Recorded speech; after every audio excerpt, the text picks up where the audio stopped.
नमस्कार, राधे राधे, जय श्री कृष्णा।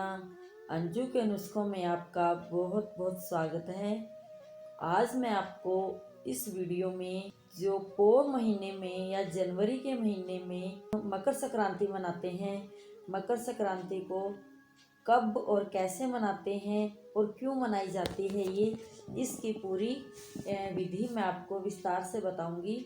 तो इससे पहले कि आपने हमारे चैनल को सब्सक्राइब नहीं किया है तो सब्सक्राइब कर ले, वीडियो को लाइक और शेयर ज़रूर करें। तो मैं आपको वीडियो के बारे में बताती हूँ कि मकर संक्रांति जो है 2021 में 14 जनवरी दिन वीरवार को आ रही है।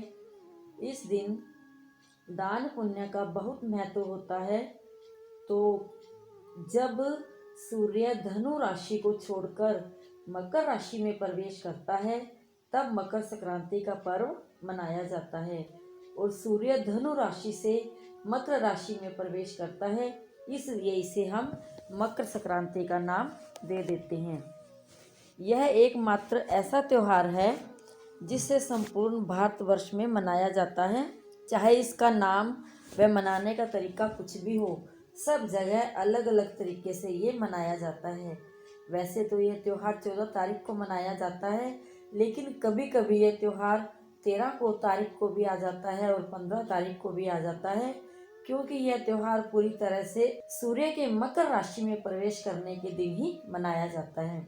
इस बार यह पर्व 14 जनवरी दिन वीरवार को मनाया जाएगा। हिंदू धर्म में इस महीने को सभी महीनों को 2 पक्षों में बांटा गया है, कृष्ण पक्ष और शुक्ल पक्ष। ठीक इसी तरह से वर्ष को भी 2 अयनों में बांटा गया है, उत्तरायण और दक्षिणायन। यदि दोनों को मिला दिया जाए तो 1 वर्ष पूर्ण हो जाता है।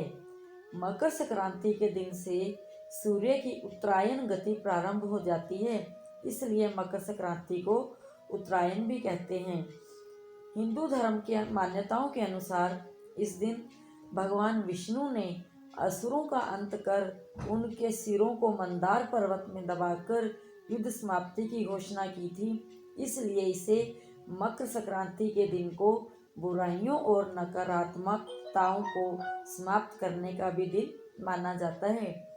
इस त्योहार को अलग अलग देशों में अलग अलग नाम से मनाया जाता है। तमिलनाडु में इसे पोंगल के रूप में, तो आंध्र प्रदेश, कर्नाटक और केरला में संक्रांति के नाम से, बिहार और यूपी में इसे खिचड़ी के नाम से जाना जाता है।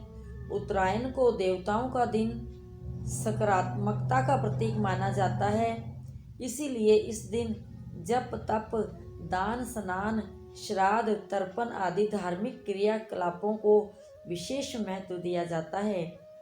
अब हम बात करते हैं कि मकर संक्रांति क्यों मनाते हैं। मकर संक्रांति मनाने का जो हमारे शास्त्रों में प्रचलित कथाएं हैं वो इस प्रकार हैं कि भगवान सूर्य अपने पुत्र शनि से मिलने स्वयं उनके घर आते हैं और शनि मकर राशि के स्वामी हैं, इसलिए इस दिन को मकर संक्रांति के नाम से जाना जाता है। पवित्र गंगा नदी भी इसी दिन धरती पर अवतरित हुई थी, इसीलिए इसे भी मकर संक्रांति का पर्व मनाया जाता है।